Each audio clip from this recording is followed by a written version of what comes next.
Welcome to the first session of our new developmental series, Conversation Analysis and Healthcare Interactions. First, I want to briefly talk about some of the aims of these sessions and some of the core values here at CADSS. These developmental sessions exist to support learning and appreciation of CA. The sessions comprise a series of workshops for the understanding of CA and healthcare interactions. Each session focuses on a key concept in CA, and each session has a set of reading materials and a set of learning objectives. During the sessions, we will address and discuss key questions, and I want to underline that these sessions are open to participants at all levels of development, and to that end, it's our ongoing aim to provide a supporting, nurturing and inclusive learning environment. With that in mind, I just want to outline what we'll actually be doing today. First of all, I'm going to offer a very brief overview of CA and its origins. I'll outline how CA can be applied to healthcare interactions. From there, we will have two discussion rounds to address our key questions. In each of these discussion rounds, you will have the opportunity to contribute with thoughts and observations. During these rounds, while all contributions are encouraged and welcome, they are also entirely voluntary. And to that end, choosing to skip your turn is an entirely valid choice. Also at this point, I would remind you that it would be useful to have your reading to hand. I'm going to begin with a what is description of conversation analysis, and this will be brief by necessity. Consider it a surface level overview, and I want to say from the outset that I've tried to assume a starting point of as little prior knowledge as possible. CA is one of several ways to study naturally occurring social interactions. CA can be applied to any kind of social interaction, whether it's chatting with friends, family, work colleagues, or in institutional settings. And these institutions include courtrooms, media interviews, and healthcare settings, like a doctor's appointment. CA can be applied to telephone calls, in-person interactions, and increasingly, online interactions. The primary purpose of CA is to examine the socially organized regularities of social interactions, or in short, what people do with talk. One of the ways to understand the value of CA is to think about interaction in our lives, because interaction is a major part of everyday life. But it's not just the exchange of words. Interaction exists in so many forms of organized social life. Drivers can interact at traffic lights or a junction, including ways that they interact when rules at these junctions or traffic lights are violated. Consider the interactive practice of turn-taking in games such as X and O's or tic-tac-toe. We do use interaction in many ways, and we typically do so with next to no effort. We can share knowledge, build relationships, and present ourselves to others. Interaction helps us to understand cultures and cultural practices, and we can then use our understanding of culture and cultural practices to interact with others. And I think that Emanuel Shegloff said it best when he said that interaction is the primordial site of social life, which is to say that it is fundamental. Now, CA, as it is understood today, is due to the work of Gail Jefferson, Emanuel Shegloff, and Harvey Sachs. They developed ways to study interaction using recorded and transcribed data. Gail Jefferson developed a transcription that includes timing, pauses, intonation, emphasis, prosody, pitch, and volume. And Lorenzo Mondada developed a transcription convention that includes embodied actions, that is to say hand gestures or head movements.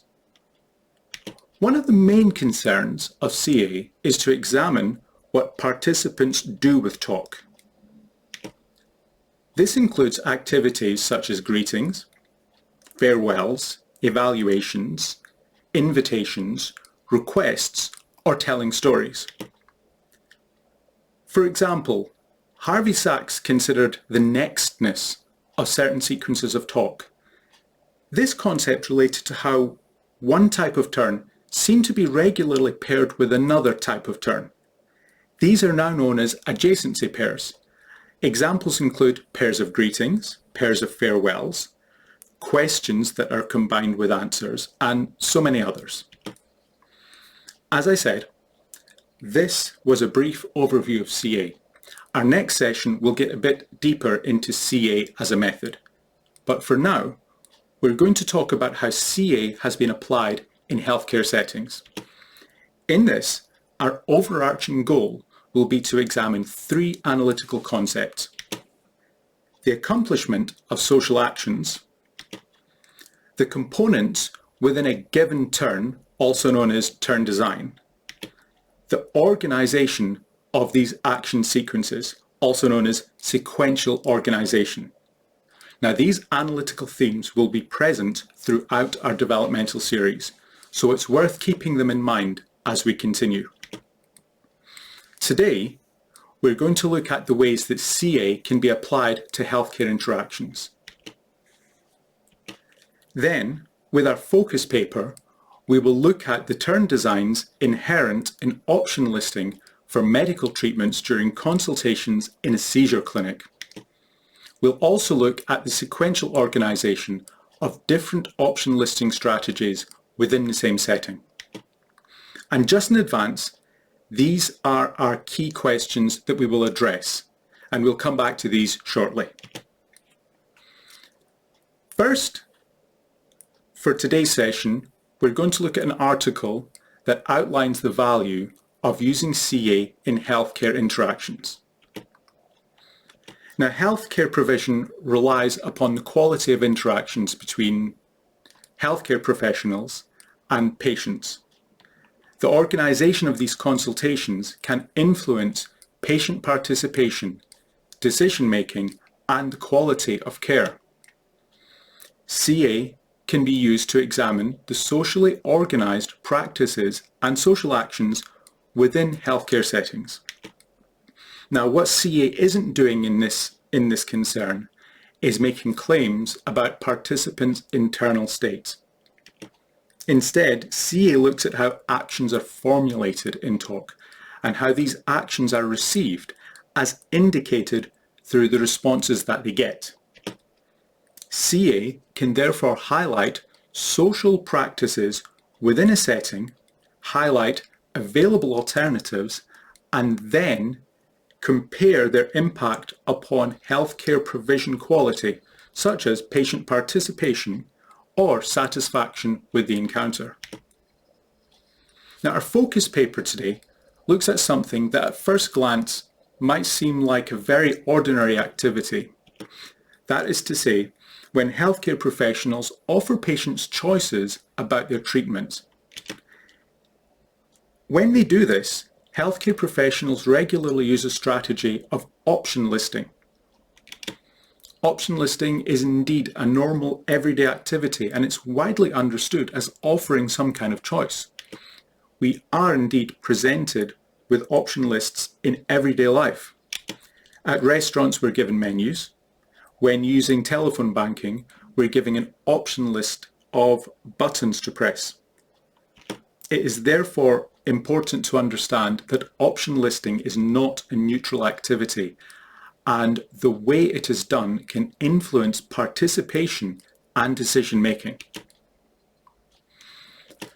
Our focus paper is a good example of a CA study of healthcare interactions within the seizure clinic. The study combined a CA of interactions with post-consultation interviews with participants. The aim of the study was to understand healthcare professionals and patients' perceptions of what counts as being given a choice. However, our focus today will be the turn design and sequential organization of different option listing strategies. The first strategy in the paper is described as option listing plus a patient view elicitor, and we're going to take a look at an example of this now. The analysis describes three components of the strategy: introducing the concept of choice, formulating of options, and a patient view elicitor. These components are shown in excerpt 1. In line 1, the healthcare professional introduces the concept of choice. Possibilities. Okay, let me talk through these. In line 5, they begin the formulation of these choices with, let's start with. Throughout the formulation, each choice is described with pros and cons, upsides and downsides. At line 115, they move to elicit the patient's views. Of these three, do you have any? Now at this point, I want you to consider the framing of each option in the construction of choice, because on the surface, it seems like there is balance. However, this listing strategy is not neutral. Instead, the newness of each option can be seen as doing a subtle act of recommending. It's therefore interesting that the patient eliminates options 2 and 3 instead of choosing option 1 directly. So there are three components to the strategy: introduce the concept of choice, formulate the options, and elicit the patient view.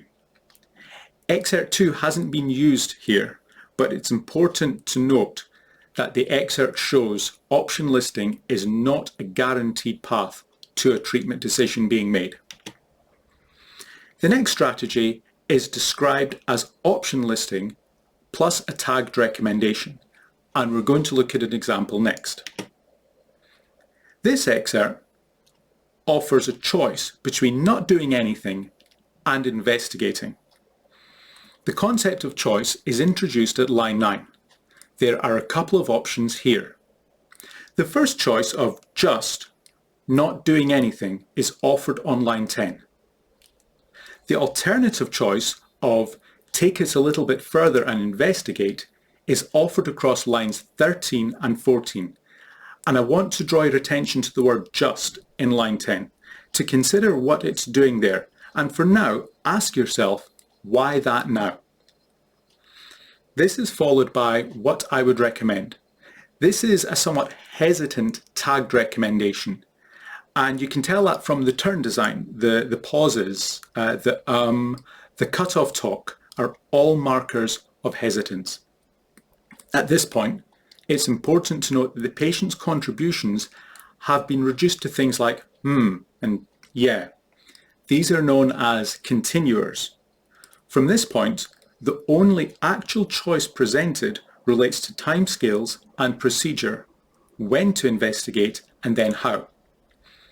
This adaptation removes the moment of choice from the sequence. As a consequence, the patient's participation in the decision is arguably inhibited.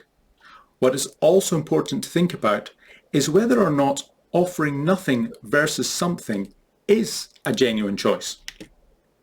So what we have in this excerpt is a choice of nothing or something. This is followed by a hedged recommendation of what I would recommend. From this point, the patient's contributions are reduced to continuers. The next strategy is described as option listing to pursue an agenda, and we're going to look at that now. First of all, I'm sorry about the text size. I had to pull it out as an image for the presentation. In this example, the neurologist presents two options. In this, they state twice what they have to do. This turn design is evident on lines 1 and 8. However, they produce the choices in the form of a contrast structure, two contrasting formulations produced back to back. They introduce the concept of choice on lines 65. What we need to do clearly is you need to decide. This in itself is an interesting formulation. It includes a self-correction or self-repair. The first part of the contrast structure starts on line 67. Keep trying to record them. The second part starts on line 69. Kind of, just soldier on. And again, the use of the word just after the 1 second pause is interesting. This is very similar to excerpt 3.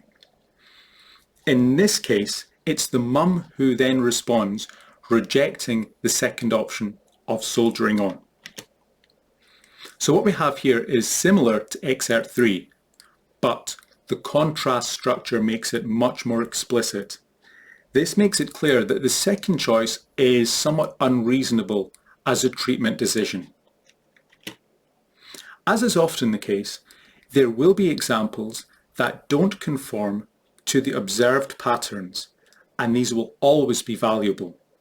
Here, we look at a deviant case in which there's no real option listing evident. This excerpt is interesting in several ways. Across lines 15 to 26, the neurologist constructs a series of hypothetical patients describing their different attitudes. The neurologist continues by underlining low chances of success with each option presented. The neurologist does introduce the concept of choice on line 38, so it's really up to you. But they then further explain a series of downsides that goes on to the end of this excerpt. In this excerpt, each option includes some kind of no-use formulation or some kind of pessimistic evaluation. So we see that treatment choices can be framed in ways that inhibit greatly any genuine choice. This excerpt is important as the patient later reported that they were not given a choice. The healthcare professional, on the other hand, reported that they did offer choices. So what we can take from this study is that option listing is a common practice for offering choices in the seizure clinic. We can also say that this option listing practice has translated into multiple strategies within this setting. However, it is clear that option listing is not a neutral activity, and it has implications for the decision-making process. The everyday understanding of menus is evident in these excerpts. The provision of an option menu generates the perception of choice even when no genuine choice has been offered. Now we can move on to the discussion stage of today. We'll address each question in the form of a discussion round, where you'll all have the chance to contribute your thoughts and observations. And as a reminder, all contributions and thoughts are welcome and always appreciated, but your contributions are voluntary. The skip move, as Sachs would describe it, is entirely valid. So with that, let's start with question 1.